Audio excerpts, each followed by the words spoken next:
lietojas savā dzīvē. Arī tas var būt savā ģimenē. Vienam bērnam vajag iedot, a otram nevajag. Kāpēc? Ziniet, ir vēl viena tāda lieta – pateicība. Viņu var ieraudzīt un noķert. Ja cilvēks ir pateicīgs, tad tur ir kaut kas, kuru, vismaz starta kapitāls, kuru var lietot. Kad pērk mašīnu, interesanti, ka, piemēram, jauna mašīna maksā 30,000 eiro. Un cilvēks samaksā šo mašīnu. Un tad, kad viņš izbrauc ārā, pēkšņi viņš labi, es viņu pārdošu. Jauna mašīna, pilnīgi no salona. Un ziniet, kas notiek? Pārbraucot, slieksnim, izbraucot no salona, tikai izbraucot no salona, mašīnas vērtība krīt pa 15%. Tu nekad viņu nevarēsi pārdot, 10%. Es nezinu, es lasīju tādu likumu, es domāju, kādu muļķību. Es nopirku pa 30, pārdošu pa 29. Nē. Likums ir tāds, viss atpakaļ, tālāk, nākamām, tev jau to jauno mašīnu tā nenopirks. Var būt, bet statistika ir tāda, pārbraucot slieksni 15% uz leju. Uzreiz. Jauna mašīna, nebraukta nekas. Ziniet, es tur pamanīju tādu lietu, ka vēlāk, jo ilgāk lieto mašīnu, jo vērtība visu laiku iet uz leju. Un tur iet statistika pa gadiem. Pēc gada tik, pēc 2 tik, pēc 10 tik, pēc 15 tik, pēc 20, 30 jau tur lūznis vienalga. Un tālāk jau pēc 40 gadiem viss iet uz augšu atkal. Ja? Bet reāli tā lieta ir tāda, kā jo ilgāk lieto, jo mazāka vērtība. Klausies, ja tev šo mašīnu uzdāvināja par 30,000, pateicības vērtība arī krīt.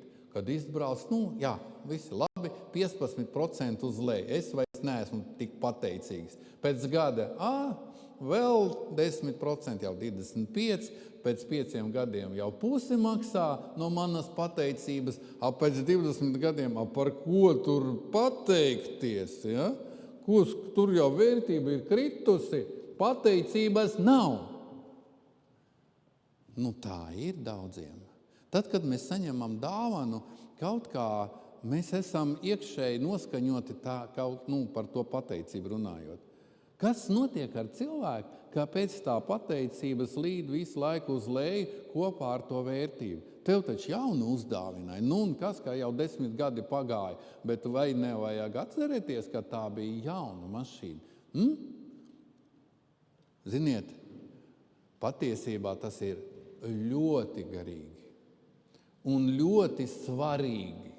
Es to ieraudzīju savā dzīvē un lasīšu no Mateja evaņģelija visu to stāstu. 18. nodaļa no 23. panta un tālāk. Uzmanību. Tur ir arī atbildi.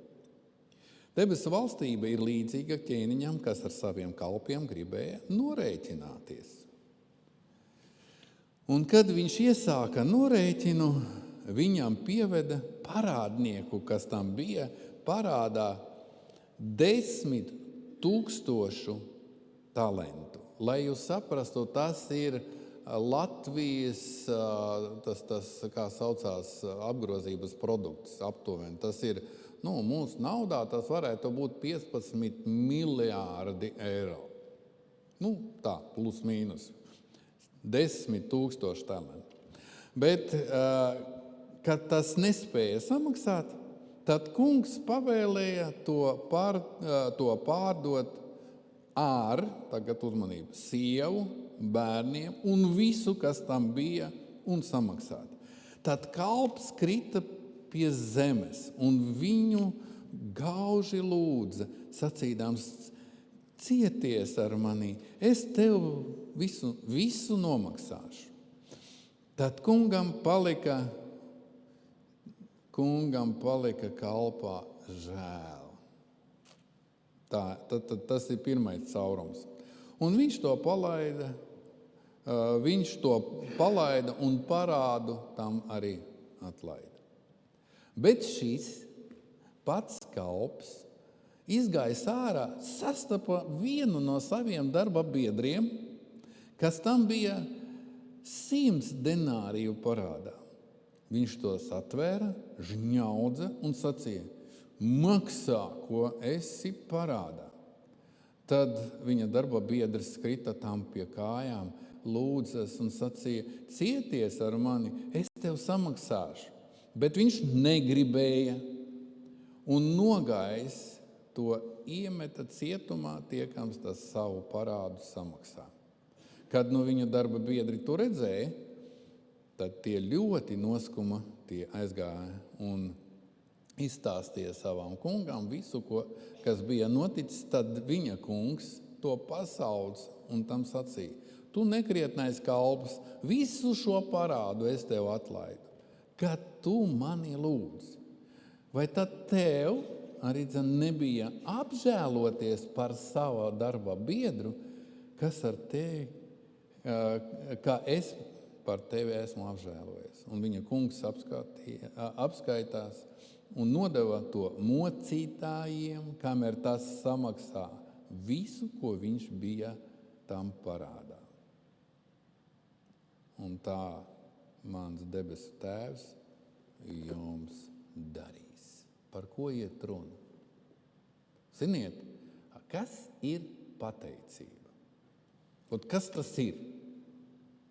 Kas tas ir? Tā ir tā pazīme, tas ir tas auglis, tas ir tas taustamais, tas ir redzamais, dzirdamais kaut kāds stāvoklis, kad cilvēks saprot pirmais vērtību, cik viņam pilnīgi iedod. Viņš nav nepelnīta alga, nenopelnīta alga. Tas ir pirmais. Un otrs, kas ir vajadzīgs, saglabāt pateicības statusu. Vispirms novērtēt, un otrs viņu saglabāt kā bankā. Tad šī lieta nesīs labus augļus cilvēkam un apkārtējiem. Bet ja vērtība krīt, pateicība arī mazinās. Un beigās tas, kas viņam palīdzēja, paliks par donoru, par upuru, kuru vajag izmantot, vai ne? Ziniet, šeit ir tāds stāsts, un es pamanīju vienu kļūdu, es tā uzskatu, kā kādu pielaidis ķēniņš. Labi, viņam palika žēl emocionāli. Un šeit ir tāds pirmais jautājums. Ziniet, kas zina visu? Dievs. Ja Dievs liek uz sirds, tu saproti, ka tai lietai ir kaut kāds garīgs pamatojums, un tur ir garantija. Bet ja vienkārši tu ieraudzi, ziniet, ir tādi mākslinieki, viņi tev nospēlē, viņiem vajadzētu Rīga, ne jau Valmies, Rīgas teātri dailes strādāt par diedelētējiem. Viņi tā var visu nospēlēt perfekti, tu nevar pazīt, ka viņš spēlē spēlīt, ka viņš ir aktieris. Ziniet, es atceros vienu tādu stāstu. Tas ir bijis kaut kur 18. vai 19. gadā Krievijā, Maskavā. Viens aprakstīja savu satikšanos ar vienu bezpajumtnieci, it kā sievieti, kura tur sēdēja pie kaut kādās vietas un prasīja visu laiku, lai viņai iedod. Viņa šausmīgi izskatījās. Viņai nevarēja atteikt.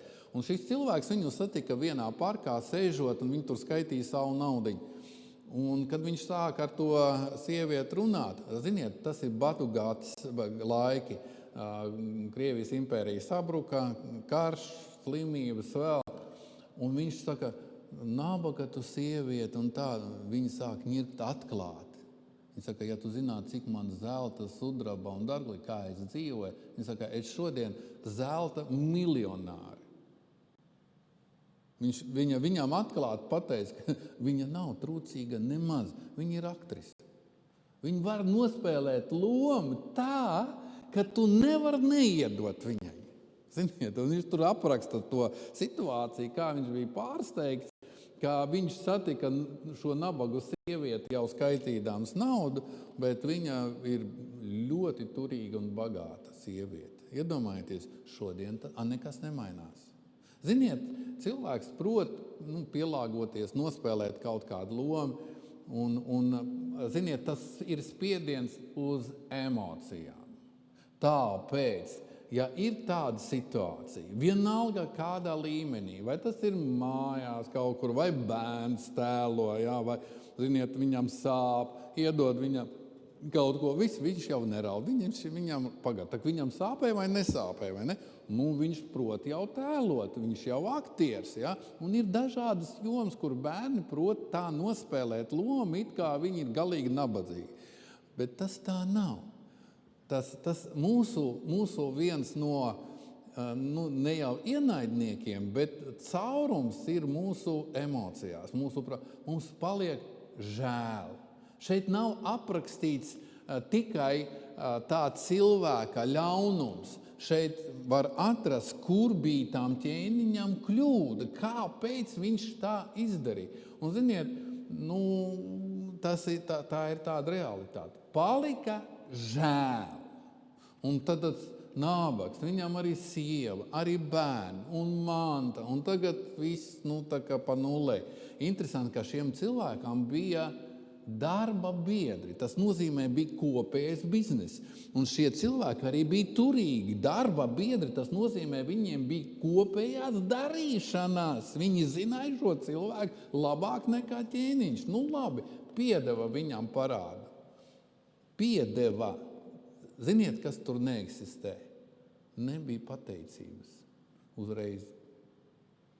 Nav definējumi, nav aprakstīts, ka saņemot šo palīdzību, šīs cilvēks palika pateicīgs. Nav. Viss